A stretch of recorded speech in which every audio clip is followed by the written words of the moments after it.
Hello everybody, it's U2 here and I'm back with another video. So, today is a special day. Technically, One Piece Film Red, I believe, came out 2 days ago, officially in theaters. I got the opportunity to see it today, so I just came back from it. So, basically, I'm going to be doing a One Piece Film Red kind of showcase thing because I have some merch. First off, as you can see, I got this shirt to promote it. This is not like an official shirt or anything, but I just thought it looked pretty cool. It is like a One Piece signature shirt, and it features, One Piece Film Red, and also just Shanks and Uta on the cover, on the front. But I just wanted to go ahead and showcase some of my other One Piece Film Red merch before we get to this amazing reaction. Basically, my plan for this video is I'll show this merch off real quick, and then I'm going to go ahead and get to the reaction. And then after that, I might discuss some of my feelings on the movie. So that should hopefully be all right. It'll be fun. I will give my non-spoiler thoughts first, and then I'll move on to some spoiler talk. But anywho, let's look at this merch. So I got this actually imported from Japan. So the first thing I have is this. It is a booklet, and basically it just shows some art of different characters in the movie and whatnot. So that's pretty cool. And yeah, it just basically goes over some of Uta's expressions and whatnot. Have a couple of the straw hats too. Like Usopp and whatnot. So that's pretty cool. Yeah, it's Film Red Design Works 2. So this is the second one, apparently. But so that's pretty cool.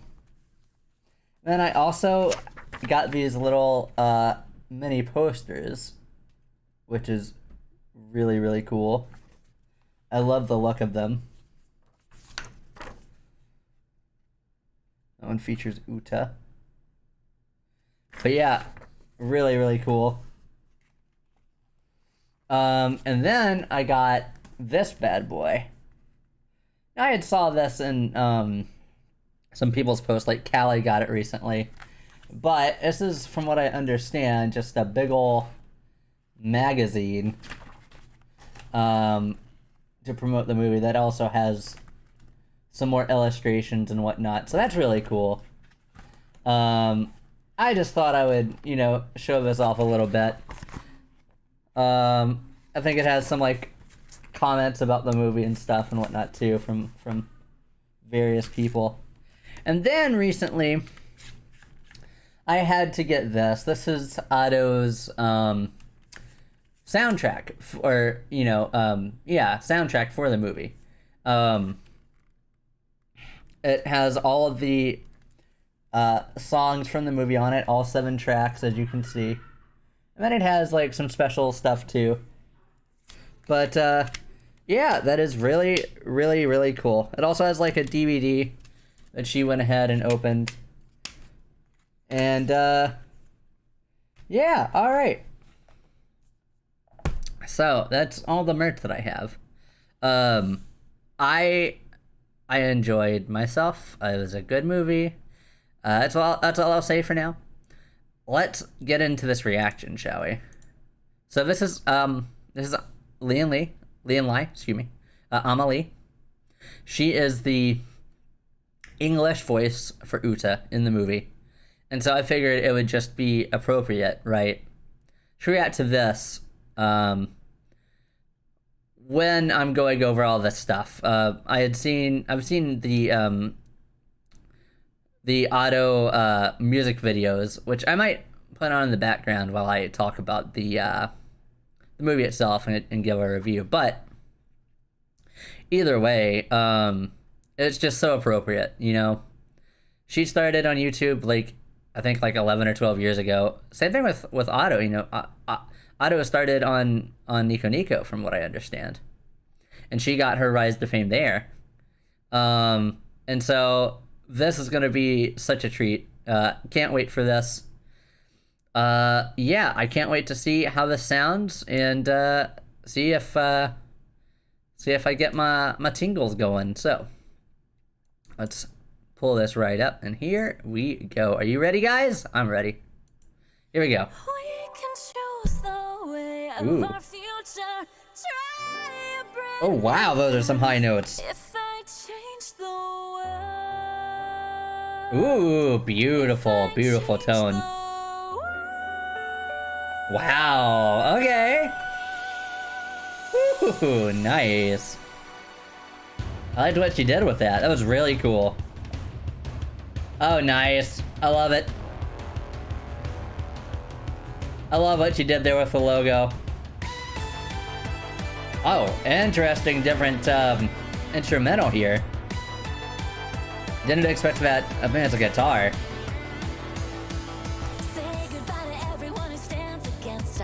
Ooh, so rich.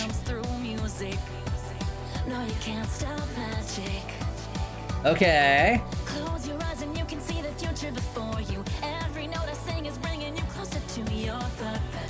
Nice. Ooh, nice. I love what she's doing here. She's making it very much her own, but like she's also doing it justice, you know? Hey, there's Yuta. Nice. Beautiful seeing the both of them. That's amazing. Nice. I love that artwork. That's so cute. Dude, she's killing it. Ooh, I love this instrumental too. It's really working. Oh, wow. Her tone is perfect. I really wish you could have sung in this movie, man. I mean, just listen to that. It's perfect.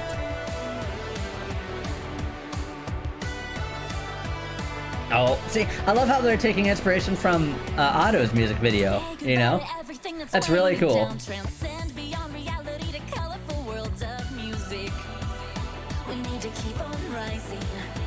Yeah, her tone is bad good, you know? Wild, dude. Oh, I love how she went low there. That was really cool.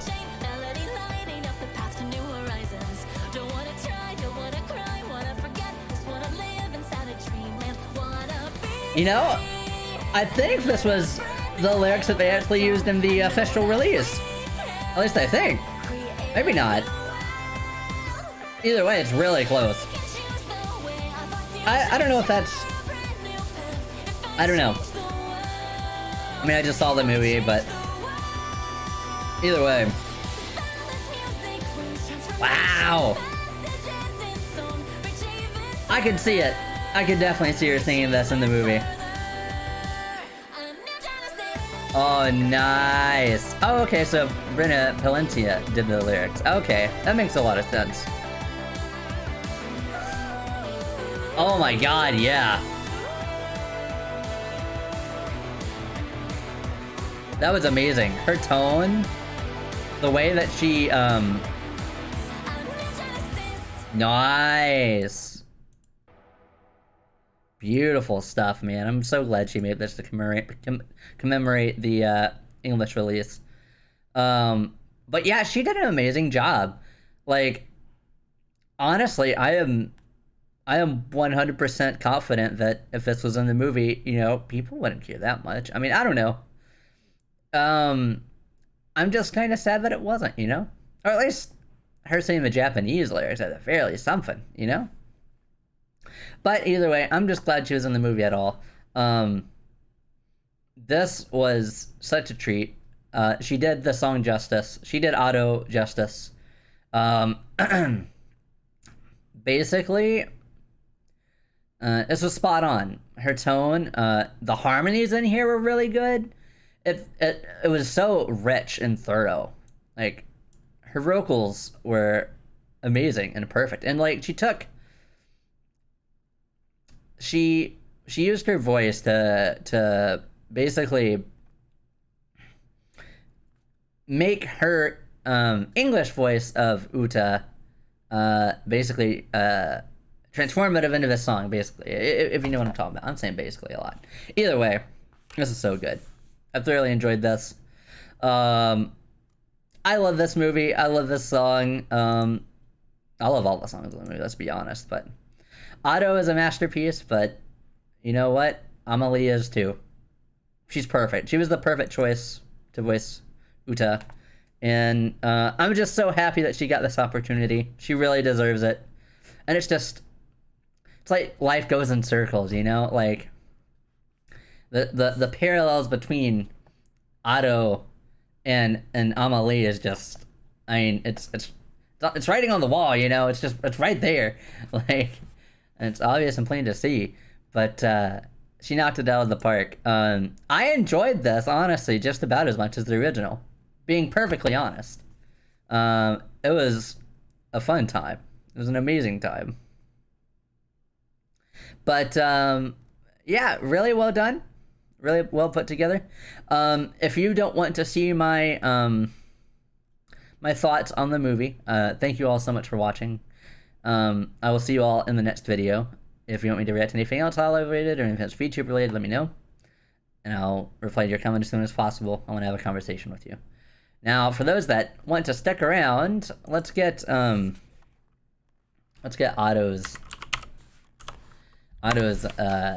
music up. Excuse me, Otto, One Piece. There we go.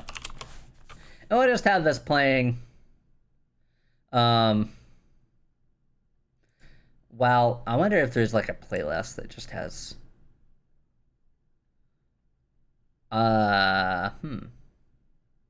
Maybe not. Well, that's fine. That's A-okay. But yeah, let's just have this on, shall we? I'll lower this a little bit. Oh, I didn't want to mute it entirely. Good grief. But yeah. So my spoiler-free thoughts. As of right now, I thoroughly enjoyed the movie. The movie was extremely well paced. I love the character of Uta. She was very relatable, and you know, most importantly, the story made sense and explained itself as it went on. It was nice seeing her relationship with Luffy, and you know, where she was coming from, and it was nice to know a little bit more about her. And she was an amazing main character of the movie. Like, I was invested in her story from beginning to end, and honestly, this might be my favorite One Piece movie. It's either my favorite or my second favorite. I love One Piece from Z. I watched all the One Piece movies again recently in preparation for One Piece Film Red. And let me tell you, today I actually saw it twice. I saw it once subbed, and after that I went and saw it dubbed. And I don't regret it because it was an amazing experience. You know, both of the voice casts knocked it out of the park. The music in this movie was absolutely amazing and thoroughly well done. Thoroughly implemented too. Like, it didn't seem like a shill or a cash grab. Like, it just, the music was put in the right places, and they enhanced the story because they were able to tell a little bit of the story through the music. And you won't get the context if you haven't seen the movie. But after you've seen the movie and you listen to the songs again, that's especially what happened to me after seeing it a second time. The songs get a whole different meaning. It adds depth and layer to the lyrics, and it's really, really well done.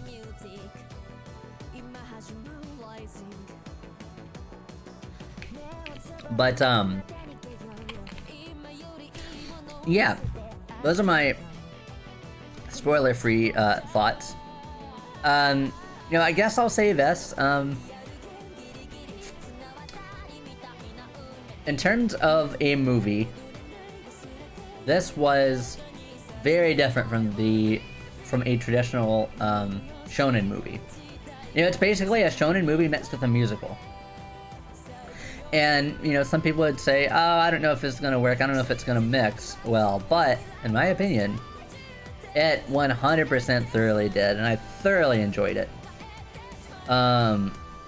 Yeah, I'm glad I was able to watch this, and I'm glad I was able to basically get an extra experience watching it a second time, because, you know, it helped me, because the first time I watched it subbed, right?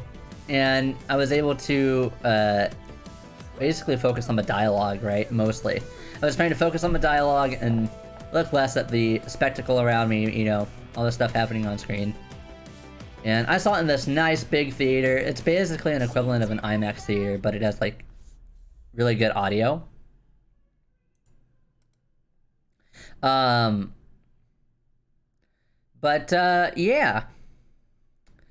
That'll be it for my spoiler-free section. So let's go ahead and talk about some spoilers, shall we? Can't wait. I mean, I don't have to wait. I'm talking about it now. But I think in terms of a movie, right? They did the storytelling in this, like, very well. I love the part where, in the beginning, right? It's basically just like a showcase for Uta and her songs, right? The first, like, third of the movie was basically just a concert that Uta was putting on. And it thoroughly makes sense. And it, you know, after seeing the movie, it's really crazy. Like, the more I have watched it, right, the more certain things make sense. Like, it was really cool to see how she basically got left by Shanks because of the fact that Top Musica came out. It was caused by her singing, and then it basically drove her to the music, right?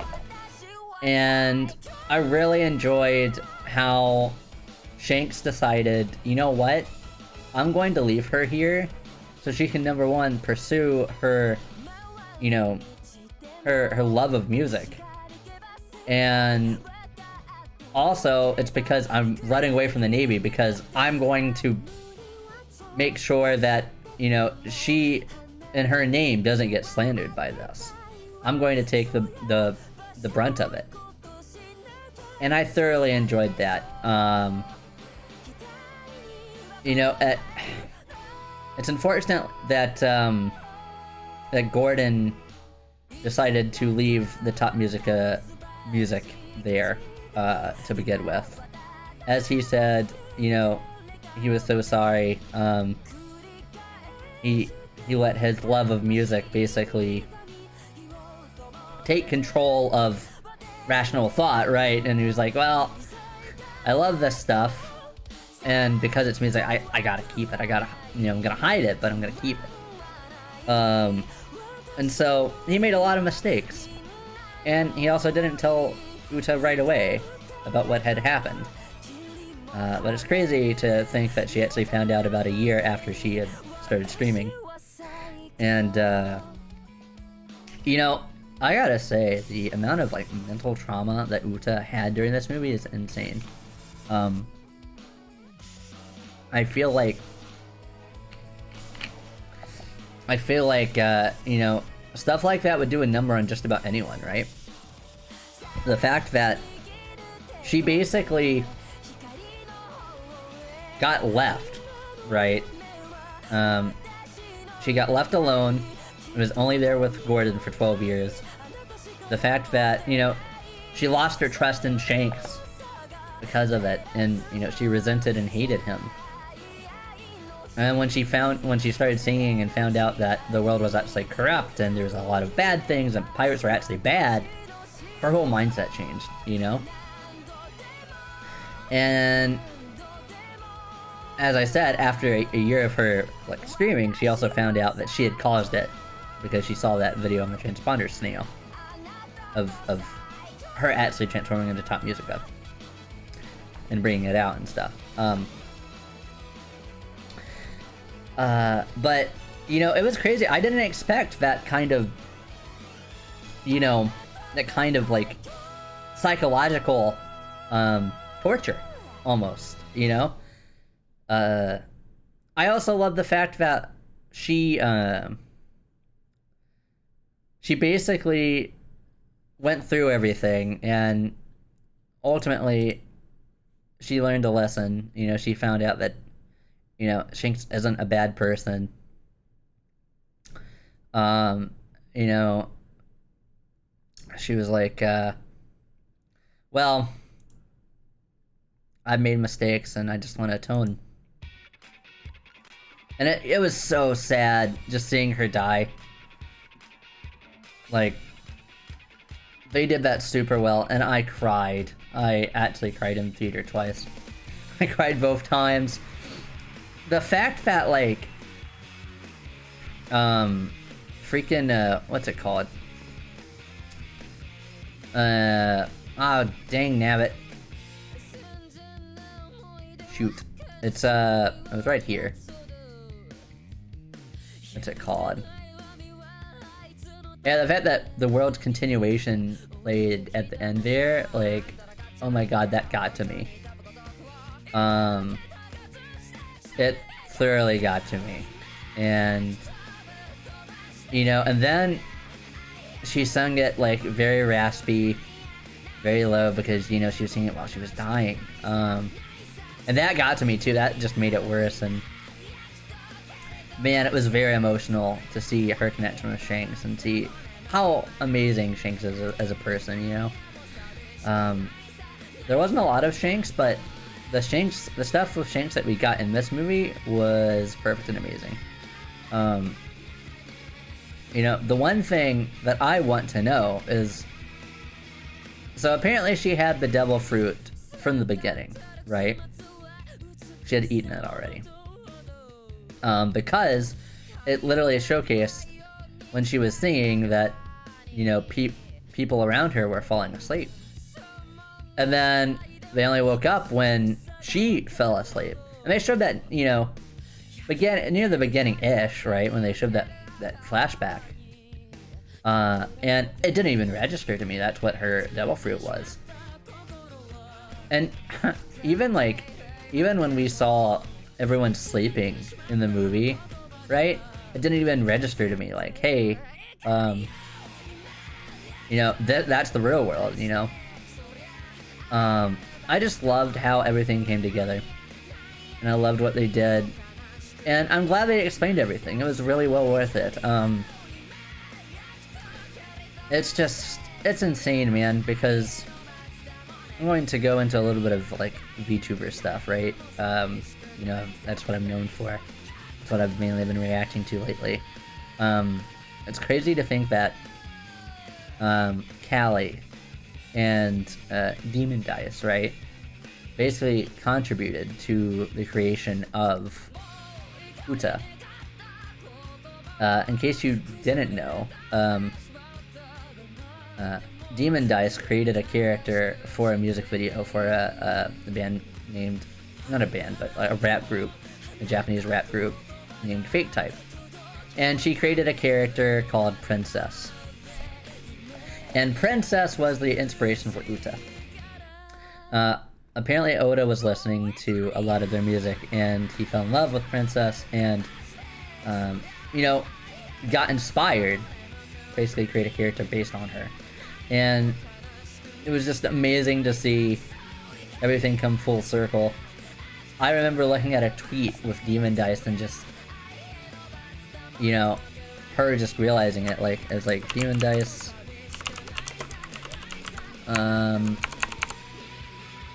Inspiration for Uta. Yeah, this is the moment she found out about it, and she basically read it from one of these books, and it might even be in the book that I have, but it's on August 8th. And as you can see, literally Princess is right there in fake type. So stuff like that is just super cool to see.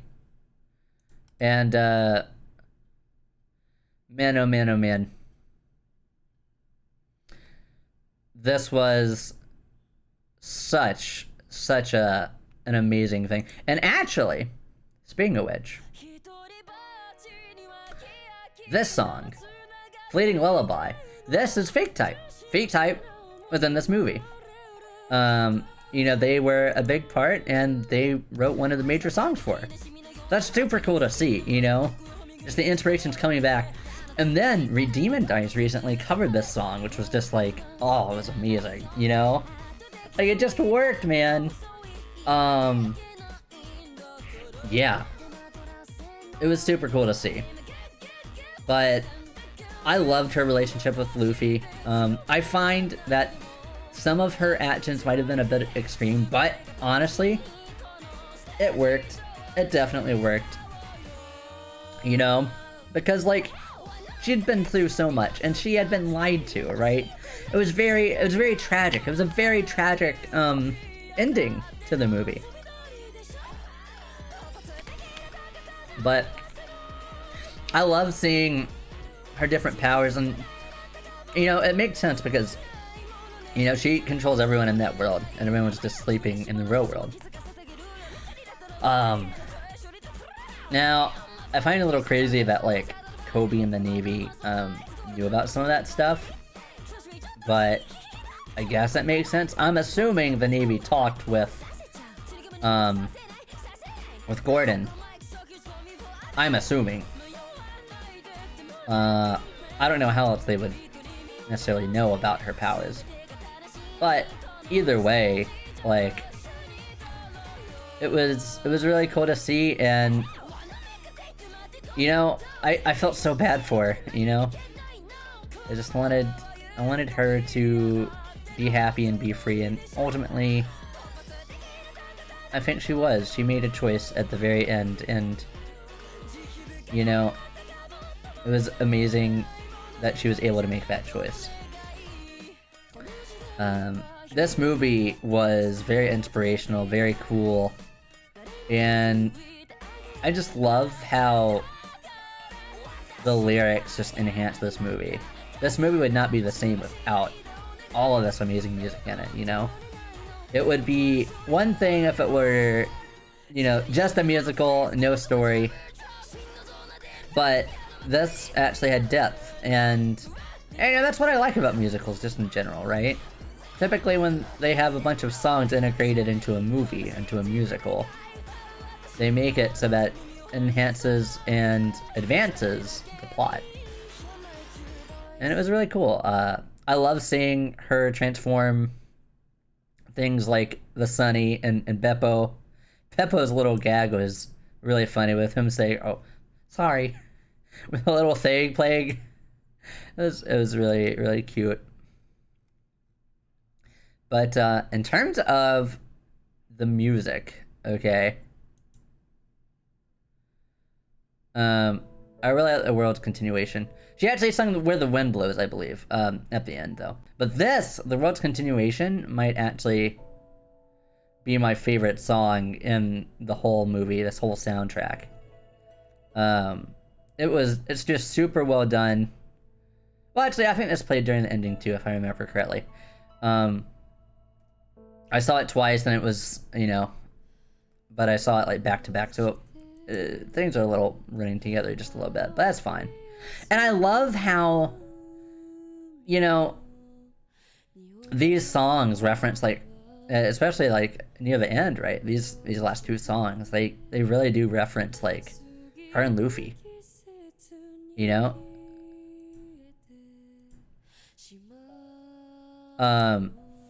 Sorry, I should have had the subtitles going, but you know, she's literally singing this to Luffy because she's yearning for the times that she spent with Luffy, and at the end of the day, she cared. She cared about Luffy. She cared about Shanks, and I completely understand her motives of wanting to create a world where everyone's happy.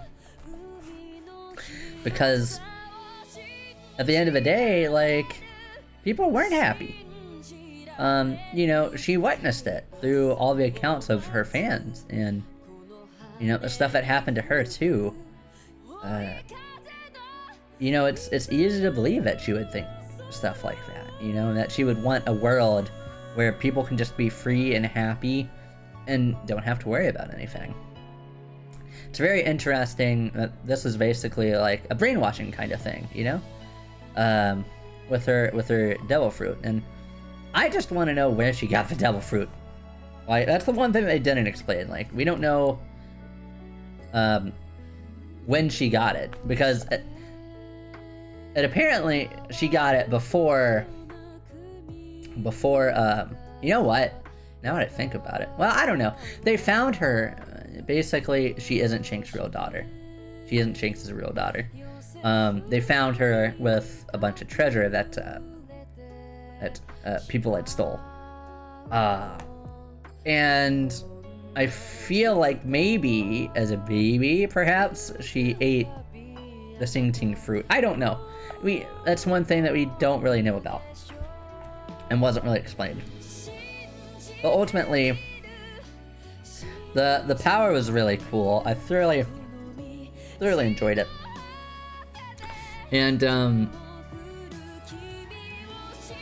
I was happy with this movie. You know, for a lot of it, I was constantly being like, okay, why is Uta doing all of this? Like, what made her change her mind? And thankfully, as the movie went on, they explained it, but I feel like it took a little too long for us to get her motives, because, like, before that, I was just kind of scratching my head. I was like, this is a bit extreme.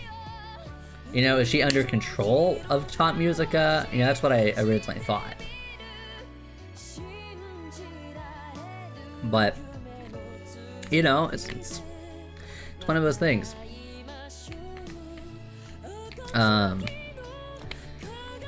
She went through a lot of trauma, and, you know, she wanted to do something to erase that, and she didn't care if she died, so long as her soul would be in a happy place, and the souls of the people that also had tough times were in a happy place. And it was awesome seeing throughout the movie her just kind of realizing, like, oh man, there's more sides to this.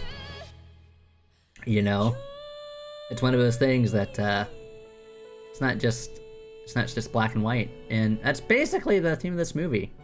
I thoroughly enjoyed this, and I hope that when y'all can see it, y'all will too. Thank you all so much for watching this breakdown.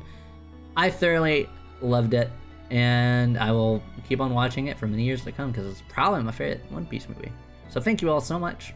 I will see you all next time. If you enjoyed this, let me know down below. And I will play your comment as soon as possible. Let's have a conversation about this. I want to know what you think of the movie. And with that, I will see you all next time. Have an amazing time, everybody. Have an amazing day and amazing night. Take care.